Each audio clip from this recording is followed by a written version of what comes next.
사도행전 13장 22절 말씀을 보면 구약의 여러 말씀을 인용하여서 다윗에 대한 하나님의 평가가 기록되어 있습니다. 하나님은 다윗을 내 마음에 맞는 사람이라 칭하시며 그가 내가 바라는 모든 것을 이루어 줄 것이다 라고 하였습니다. 이처럼 다윗을 하나님께서 극찬하시는 이유는 다윗이 성실과 정직한 마음으로 하나님 앞에서 모든 법도와 명령을 행하고 지켰기 때문입니다. 물론 그런 다윗도 처음부터 그랬던 것은 아니었습니다. 오히려 다윗보다 시작이 좋았던 왕들도 많이 있었습니다. 요시아 같이 다윗보다 완벽한 왕도 있었습니다. 그럼에도 하나님께서는 다윗을 사랑하시고 그가 비록 실수가 많아도 심지어 범죄를 하여도 누구보다도 하나님을 경외하고 두려워하였고 죄를 돌이키며 하나님께 겸손히 나아가기 때문에 하나님은 여호와 하나님께서는 다윗을 칭찬하시며 그를 사랑했음을 이야기합니다. 다윗은 작은 실수에도 큰 잘못을 해도 그리고 하나님의 말씀을 듣고 선지자와 제사장의 도움을 받아들여서 돌이켜 하나님의 뜻을 이루고 행하였습니다. 그러한 다윗의 모습을 보며 하나님께서 기뻐하시는 삶이 무엇인지 우리는 깨닫게 됩니다.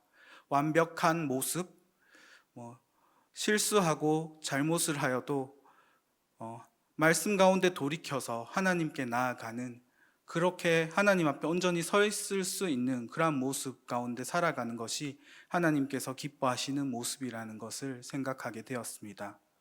우리도 이러한 삶을 살아가기 위해서 맡기신 사명을 포기하지 않고 어떠한 상황 가운데서도 하나님께 나아가고 우리의 죄를 고백하고 또 하나님께서 말씀하시는 그 길을 따라서 나아가야 할 것입니다. 그러한 훈련이 반복될 때에 우리가 하나님의 백성으로서, 하나님의 자녀로서 사랑받을 수 있는 것입니다. 다윗은 블레셋과의 전쟁에서 큰 승리를 거둠으로써 나라의 주권을 회복하고 예루살렘을 정복하여 다윗성을 수도로 삼게 됩니다. 이로써 정치적으로서 군사적으로서 새로운 안정적인 기반을 확립하게 된 것입니다. 그렇게 이스라엘 전체의 왕이 된 다윗이 제일 먼저 행하였던 일은 바로 엘리 제사장 당시에 빼앗겼던 하나님의 궤를 다시 예루살렘으로 운반하고 안치하는 것이었습니다. 엘리 제사장 당시에 블레셋에 빼앗겼다가 반환되어서 아비나답 집에 20년간 방치되어 있던 이 언약궤는 다윗이 제일 왕이 되고 나서 첫 번째로 행한 것입니다. 대부분의 왕들은 보통 어떠한 목적을 이루게 된다면 그리고 전쟁에서 승리를 하였다면 하나님의 도움으로 무언가 지혜를 얻었다면 은혜를 받았더라면 거기서 끝이 나고 결말을 맞이하게 됩니다. 반대로 죄를 지어도 책망을 받고 거기서 끝이 납니다. 대표적으로 사울 왕이 그러하였습니다. 하나님께서 사울 왕에게 많은 축복과 은혜를 내리셨고 전쟁에서도 승리하게 하셨습니다. 하지만 사울 왕은 그것으로 끝나고 하나님을 위해서 무언가 더 하기보다 자신의 이름을 나타내기 위한 어떠한 행동들을 취하였습니다. 그러나 다윗은 항상 하나님께 은혜를 입어도 그리고 죄를 범하여도 하나님의 반응에 대해서, 하나님의 응답에 대해서, 하나님께서 행하신 모든 일에 대해서 언제나 그것을 순종하고 그것에 합당한 회개나 합당한 하나님께 감사를 올렸음을 보여줍니다. 이러한 다윗의 차이가 하나님을 기쁘시게 하는 왕이 될 수 있었던 것입니다. 하나님께서 다윗에게 명하시면 다윗은 그것이 어떤 것이든 본인이 원하는 것이든 아니든 언제나 하나님의 뜻이라면 행하였다라는 것입니다. 실수도 많고 죄도 많고 완벽함과 거리가 멀지만 다윗은 하나님을 경외하며 그 명령을 순종하였기 때문에 하나님의 마음을 기쁘시게 한 왕이 될 수 있었다 생각합니다. 오늘 본문에서도 마찬가지입니다. 다윗은 여호와의 신앙을 극복하고 여호와의 신앙으로 나라의 어려움을 극복하고 또 백성들의 혼란했던 그러한 신앙의 문제를 해결하고자 하나님의 궤를 예루살렘으로 이동하기 시작했습니다. 이것은 단순하게 하나님의 궤를 통하여서 자신의 권위를 나타내는 것이 아니라 신본주의적인 하나님께서 통치하시는 그러한 나라를 선포한 것입니다. 다윗은 자신의 왕국 통치 이념을 자신의 이름으로 나타내는 것이 아니라 하나님의 말씀을 두고 하나님의 영광을 두고 하나님께서 통치하시는 그러한 나라를 세우고자 했던 것입니다. 그래서 가시적인 표식으로 하나님과 이스라엘에 맺은 언약의 상징인 언약궤를 왕국의 수도로 옮기고자 한 것입니다. 그러나 다윗이 언약궤를 운반하는 것은 사실 순탄하지 못했습니다. 다윗은 언약궤를 메어 오기 위해서 3만의 군사를 선별하여 기랏 여하림으로 갑니다. 그리고 언약궤를 새 수레에 실어서 운반하기 시작하였습니다. 그러한 언약궤 운반 시도는 운반 도중에 수레를 끌던 소가 날뛰기 시작하여서 언약궤가 땅에 떨어질 위험에 처하게 됩니다. 언약궤 운반을 책임지고 있던 우사가 언약궤를 손으로 잡았다가 하나님의 진노를 당하여서 그 자리에서 죽임을 당하고 언약궤 운반하는 일이 중단되고 말았습니다. 이를 통해서 우리는 깨닫게 되는 사실이 있습니다. 어떤 일을 하든 동기와 목적이 아무리 옳을지라도 그것을 이루는 방법과 과정도 선해야 한다라는 것입니다. 오늘 말씀에서 병행 구절인 역대상 13장 1절로 5절까지의 말씀을 보면 언약궤를 옮기기 위한 준비 작업들이 기록되어 있습니다. 다윗은 이것을 자기 스스로 혼자 단독으로 결정한 것이 아니라 모든 장수와 더불어 의논하고 백부장과 천부장과 함께 이것을 의논하였다라고 이야기합니다. 그리고 백성들의 동의를 구하였음을 알 수가 있습니다. 그래서 목적도 동기도 너무 흠잡을 데 없고 아름다워 보입니다. 그러나 여기에는 함정이 있습니다. 이것을 장수들과 의논하고 백성들의 동의를 얻는 것이 아니라 제사장들과 의논하고 하나님의 동의를 얻어야 할 문제였던 것입니다. 다윗은 왕권을 강화하기 위한 조급한 마음에 있었습니다. 시작은 하나님의 영광을 위해서 하나님의 나라를 온전히 세우기 위해서 시작하였지만 그 과정을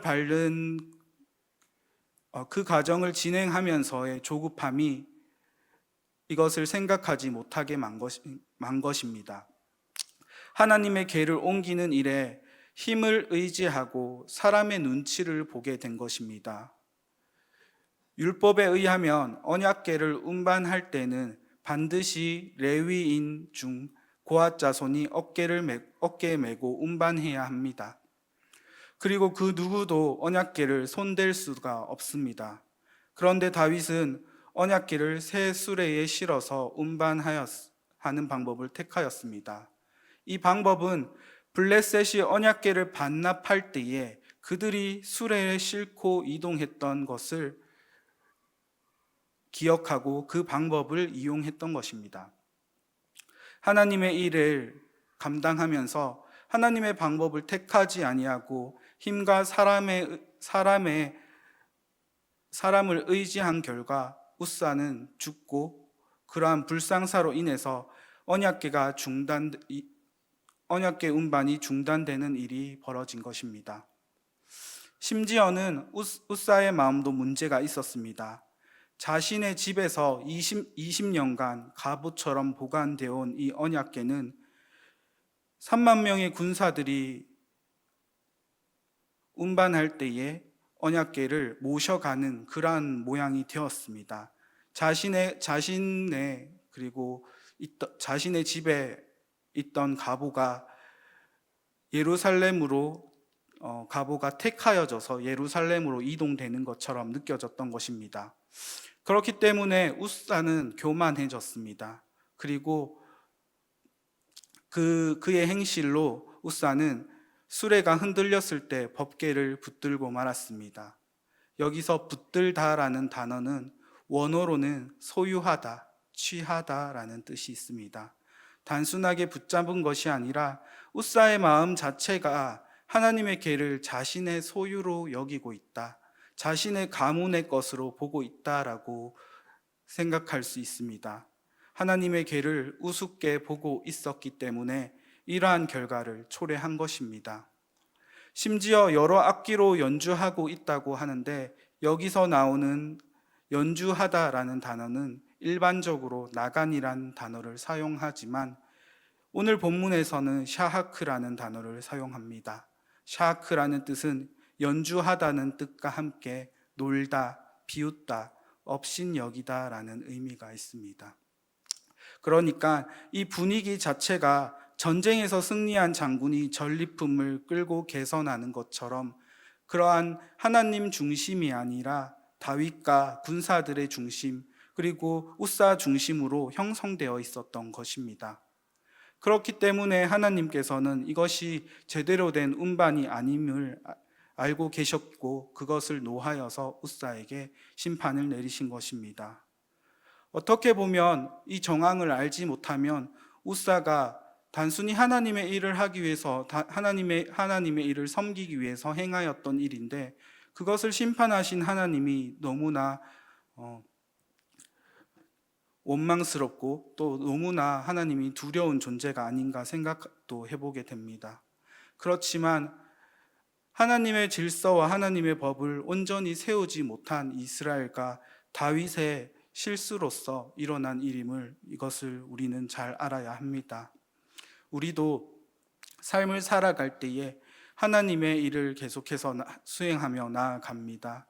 그런데 하나님의 일을 할 때 하나님의 말씀대로 행하는 것이 아니라 우리의 생각대로 행하고 결과가 좋지 못하면 하나님을 원망하기도 합니다. 그러나 우리가 그러한 일이 있을 때에는 우리의 행동을 다시 한번 돌이켜서 생각해 보아야 합니다. 우리가 하나님의 말씀대로 그것을 온전히 세웠는지, 그것을 이루어 가고 있는지를 말입니다. 특히 사람과 사람과의 관계가 그렇습니다. 어떠한 사람에게 복음을 증거하거나 그 사람의 마음을 달래기 위해 사랑의 말을 남길 때에 그 사람이 마음을 알아주지 못한다고 해서 그 사람을 원망하거나 또 하나님을 원망할 때가 많이 있습니다. 그런데 그것이 우리를 위한 사랑은 아닌지, 우사와 같은 마음으로 사랑을 전파한 것은 아닌지, 복음을 전파한 것은 아닌지 그것을 생각해 보아야 한다는 것입니다. 다윗이 언약궤를 운반하고자 한 목적은 분명히 선한 목적이었고 선한 동기로 시작된 것입니다. 그러나 다윗이 1차 언약궤를 운반하는 방법과 과정은 결코 선하지 못하였습니다. 그가 하나님께 대한 열심이 컸던 것은 사실입니다. 그러나 언약궤 운반 방법은 하나님의 뜻을 따르지 않는 것임을 보여주고 있습니다. 심지어 이루는 방법과 과정이 선하지 않았기 때문에 하나님의 심판을 피할 수 없었고, 또한 이러한 과정 속에서 선한 마음을 가지지 않는 사람들이 더욱더 많이 합류하게 되는 모습을 보게 됩니다. 결국에는 아무리 좋은 일, 아무리 선한 일, 아무리 하나님의 일을 하기 위해서 세워도 그 방법이 선한 방법과 과정이 되지 않으면 결국 악한 사람들이 더욱더 참여하게 되고 더욱더 악한 마음을 품게 되는 그러한 이 결과를 초래하게 되는 것입니다.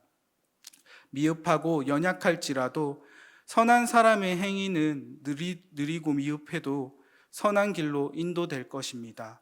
그것은 하나님께서 직접 인도하시고 운행하시기 때문입니다. 우리의 인간적인 기술과 우리의 인간적인 그러한 생각으로 진행되는 것이 아니라 하나님께서 합당하신 뜻과 계획대로 인도하시기 때문입니다. 우리는 그것을 명심하고 또 하나님의 모든 과정에 있어서도 모든 방법들에 있어서도 선함을 행하며 순종함으로 나아가야 합니다. 다음 말씀으로 훈련하고 준비되지 않으면 내 생각을 가감하고 또 내 뜻과 생각대로 행하게 된다는 것을 기억해야 합니다. 다윗은 자신의 선한 의도와 하나님께 대한 열심에 불구하고 언약궤를 운반 시도하였다가 실패로 돌아갑니다. 다시 운반하려는 시도조차도 할 수 없게 되었습니다. 하나님의 뜻을 이루기 위해서 그 말씀대로 순종하였지만 그 과정에서 자신의 생각을 추가하고 또 빼고 필요한 것으로 채워 넣었습니다. 결국 그것은 하나님의 뜻이 되지 않았고 다윗과 웃사와 또 군병들의 뜻이 된 것입니다. 결국에는 그 심판을 보았던 다윗 또한 큰 충격을 먹었습니다. 큰 충격을 받았습니다. 그래서 언약궤를 손을 쓸 수도 없었고 그 언약궤는 오베데돔의 집에서 3개월간 그것이 보관되었습니다. 그러다가 오베데돔의 집에 복을 내리셨다는 소식을 듣고 다시 한번 운반을 시도하였습니다. 다윗은 1차 때와 달리 율법이 규정하고 있는 언약궤 운반 방법을 충실히 준행하여서 언약궤를 운반하였으며 마침내 다윗성에 안치할 수 있었습니다. 아마도 다윗은 3개월 동안 율법을 연구하고 종교 지도자들의 자문을 얻어서 1차 언약궤 운반 시도의 실패 원인을 분석하며 또 새로운 하나님의 방법들을 찾고 깨닫는 과정이 있었을 것입니다. 여러분, 우리의 생각, 내 뜻, 이러한 것으로 우리는 하나님을 우리의 손에, 우리의 마음에 품으려고 할 때가 많이 있었습니다.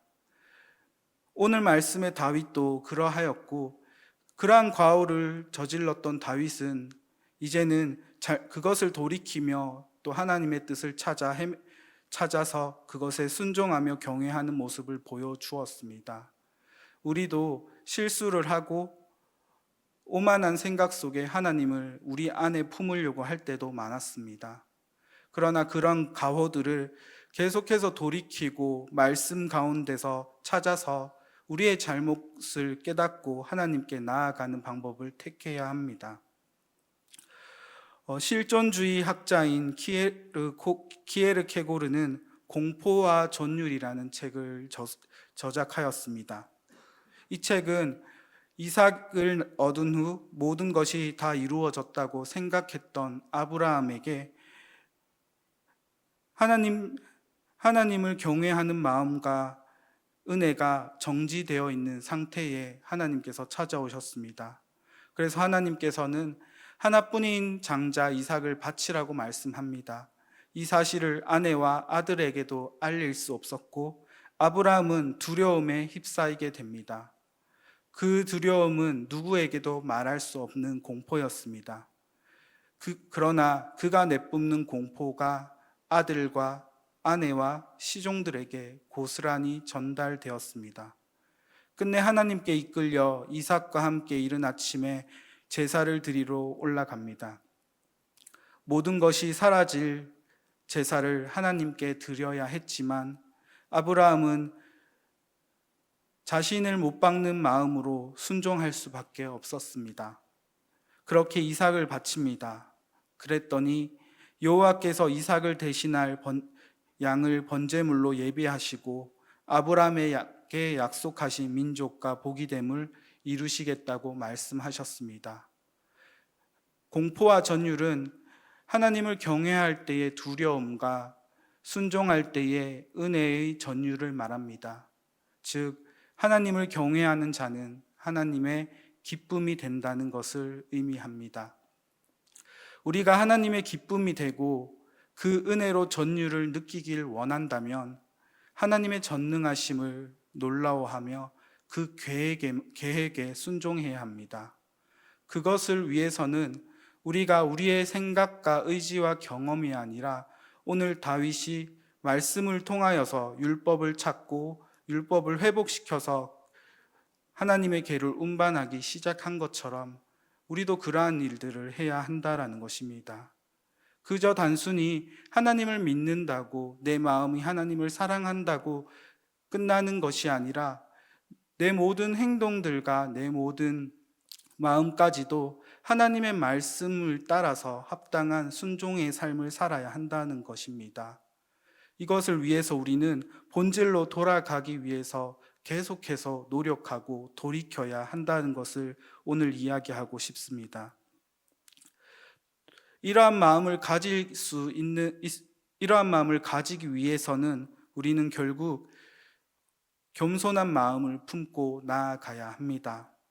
오늘 다윗이 두 번째 하나님의 계를 운반하는 모습을 보면 다윗이 얼마나 겸손하였는지를, 그리고 겸손함을 깨달았는지를 알게 합니다. 다윗은 하나님을 경외하는 가운데 용기를 내어서 하나님의 궤를 옮기는 일을 재개하였습니다. 13절로 여호와의 궤를 맨 사람들이 6걸음을 가매 다윗이 소와 살찐 송아지로 제사를 드렸다라고 합니다. 이제 주님보다 앞서 가지 않고 소와 수레와 같이 편리하고 합리적인 도구를 사용하는 것이 아니라 직접 메고 수고하여서 하나님의 궤를 운반하였습니다. 또 여호와보다 앞서지 않고 겸손하게 주를 경외하는 마음으로 6걸음 걸어갔습니다. 6걸음 이후에는 다시 최고의 것으로 번제물을 드리고 제사를 지냅니다. 1차 운반할 때와 다르게 이제는 완전히 하나님의 중심으로 하나님을 높이며 영광 돌리는 그러한 목적으로 나타나고 있습니다. 하나님의 궤를 세워서 이스라엘 모든 백성들이 하나 되고 하나님의 이름으로 나아가는 백성이 되길 원했던 다윗은, 하나님의 통치를 받기 원했던 다윗은 사람의 방법을 택하였고 인간의 능력을 행하였습니다. 그러나 실패하였고 이제는 다시 하나님의 방법과 하나님을 위한 방법을 택하여서 그 일들을 진행하였습니다. 그리고 다윗은 배 에봇을 입고 언약궤가 진행하는 앞에서 함께 춤을 추었습니다. 이러한 행위는 왕이 즉위를 백성들이 축하하는 의식과 같습니다. 왕이 즉위할 때에 백성들이 앞에 나와서 춤을 추는 것과 같이 다윗이 왕이지만 하나님의 궤가 들어갈 때에 다윗이 제사장이 되어 춤을 추고 있었던 것입니다. 다윗은 하나님을 신정 왕국으로서 이스라엘 진정한 왕으로서 모시길 원하며 그 마음이 이제는 온전한 방법들로, 온전한 행함으로 이루어지게 된 것입니다. 우리가 행해야 할 일들은 바로 이것입니다. 우리가 하나님을 믿고 하나님을 섬기고 하나님을 위해 십자가를 지고 세상에 나아간다면 세상을 의지하고 세상의 방법을 의지하고 그 지식을 의지해서 나아가는 것이 아니라 하나님의 말씀대로 그 말씀에 순종하여서 겸손한 마음으로 나아가야 할 것입니다. 이것이 우리 주님께서 원하시는 것입니다.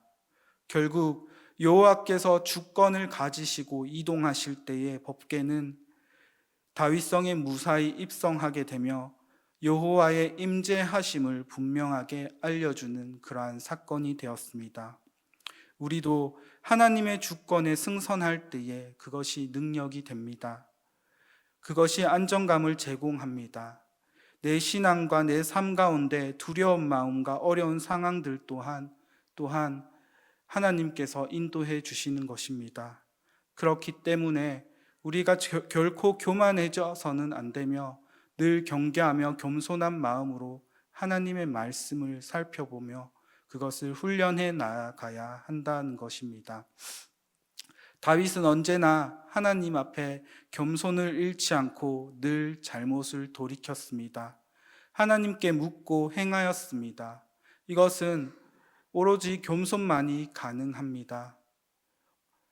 완벽한 왕의 모습을 갖추진 못하였지만 실수하고 넘어지고 그리고 죄를 지어도 다윗은 하나님 앞에 최고의 왕이었습니다. 이스라엘 최고의 왕이 될 수 있었던 이유는 오늘과 같이 죄를 지어도 실수를 범하여도 하나님의 말씀을 통하여서 돌이켜서 하나님의 이름으로 나아갔던 것입니다. 이것을 우리 모든 성도님들이 이것을 통하여서 올 한 해는 본질로 돌아가서 그 말씀대로 살아가기 위한 노력과 훈련들을 행하길 원합니다. 루터의 회심에 관한 이야기로 말씀을 맺겠습니다. 우리에게 잘 알려진 종교개혁자 마르틴 루터는 카톨릭의 수도사였습니다. 그래서 금욕과 고행 그리고 선행으로 죄를 사함과 구원을 받을 수 있다고 생각했습니다. 그러나 그 마음에는 계속해서 갈등과 번민이 깊어졌습니다. 자신은 분명히 금욕과 고행과 선행을 행하였기 때문에 제사함을 받을 수 있다라고 생각을 하였으나 마음은 계속해서 번민과 갈등이 깊어져 갔던 것입니다.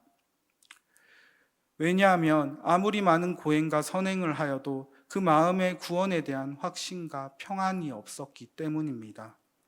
그래서 그러한 마음에 루터는 스칼라 성당을 찾았습니다.